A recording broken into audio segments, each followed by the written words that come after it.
এই টিক্কাটা কি সুন্দর হয়েছে দেখুন। এইভাবে যদি রান্না করা যায় টিক্কাটা খুব ভালো লাগে। লোকে তো আলুর টিক্কা করে, আমি এটা একটু অন্য রকম করলাম, বিট আর চিজ দিয়ে টিক্কা বানালাম। দেখুন আলুগুলো সেদ্ধ করে নিচ্ছি, আমি এখানে একটা আলু নিয়েছি, ম্যাশ করে নিচ্ছি, একটু গ্রেটার দিয়ে কুড়ে নেব।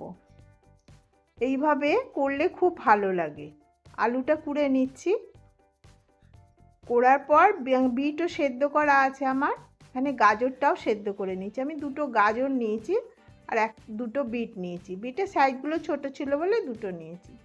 এভাবে গাজরটাও কুড়ে নিলাম, নিয়ে দেখুন বিয়ে হয়ে যাচ্ছে, ভেঙে যাচ্ছে গাজরটার জন্য হাতে করে ম্যাশ করে নিচ্ছি এর সঙ্গে। ওটা হয়ে গেল, এবার আর একটা গাজর এইভাবে কুড়ে নেবো। এত ভালো লাগে, এখন তো শীতের সিজন চলে যাচ্ছে, বিট গাজরেরও সময় চলে যাচ্ছে, সেইভাবে এই জন্য করে নিলাম। এটা বিটটাও আমি এখানে গ্রেট করে নিচ্ছি। এইভাবে প্রত্যেকটা বিট আমি গ্রেট করে নেব। খুব খেতেও ভালো হয়, সন্ধেবেলা চায়ের সঙ্গে কেউ এলো ধরুন দিয়ে দেবে, করলে খুব ভালো লাগে। এখানে একটা লঙ্কা কুচিয়ে নিয়েছিলাম, দিয়ে দিলাম একটু ভাজা মশলা 2 চামচের মতো দিয়ে দিলাম, খেতেও স্বাদ হয়। আর গরম মশলার গুঁড়ো দিয়ে দিলাম 1/2 চামচের মতো, একটু হলুদ গুঁড়ো, লঙ্কা গুঁড়ো 1/2 চামচ, টিক্কা বেশি ঝাল হয় না ওই জন্য অল্প দিলাম, লঙ্কা গুঁড়ো দিলাম, ধনে গুঁড়ো 1 চামচ, জিরে গুঁড়ো 1 চামচ দিয়ে দিলাম। এবার নুন দিয়ে দিলাম, কসুরি মেথি একটু হাতে চটকে দিয়ে দিলাম, খেতেও স্বাদ হয়, গন্ধটাও ভালো হয়। এবার ব্রেড ক্রাম্ব 2 চামচ দিয়ে দিলাম, যেহেতু এটা বিট গাজর একটু ময়েশ্চার থাকে, আর 2 চামচ ছাতু মিশিয়ে দিলাম বাইন্ডিংয়ের জন্য, বাইন্ডিংটা ভালো হয় ছাতুতে। এবার ভালো করে মিশিয়ে নেব, দেখুন মিশিয়ে নিচ্ছি আস্তে আস্তে করে। এইভাবে মেশালে খেতেও ভালো হয়, বাইন্ডিংটাও ভালো হয়। আপনি ময়দাও নিতে পারেন। এবার চাট মশলা 1/2 চামচের মতো দিয়ে দিলাম, আর বাদাম গ্রেট করে রাখা ছিল, বাদামটা দিয়ে দিলাম, একটু রিচ হবে বাদামটা দিলে, খেতেও স্বাদ হবে। এইভাবে প্রত্যেকটা মেখে নিলাম।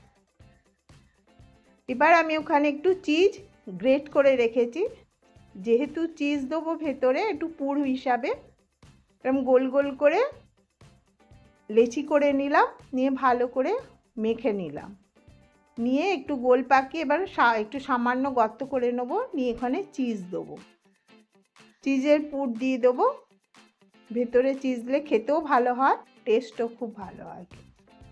এইভাবে মুড়ে নেব যাতে চিজটা না বেরিয়ে যায়, ভালো করে চেপে ভালো করে মুড়ে নিতে হবে।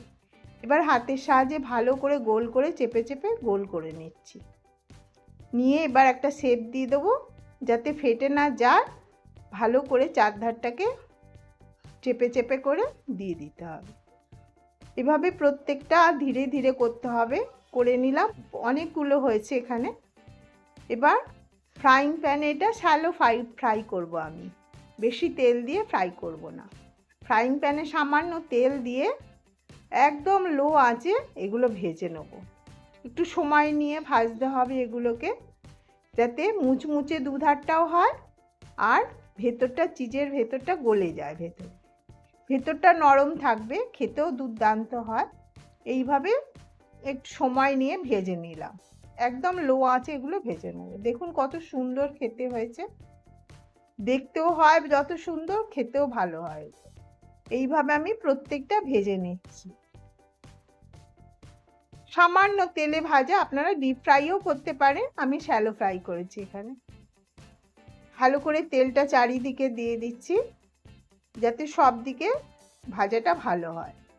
এবার আমি প্লেটিং করে নিচ্ছি, দেখুন এপাশে এর সস দিয়ে দিয়েছি, দুপাশে এক পাশে টমেটো সস, এক পাশে কাসুন্দি দিয়ে এইভাবে প্লেটিং করে নিচ্ছি। কত সুন্দর হয় এটা খেতে, দেখুন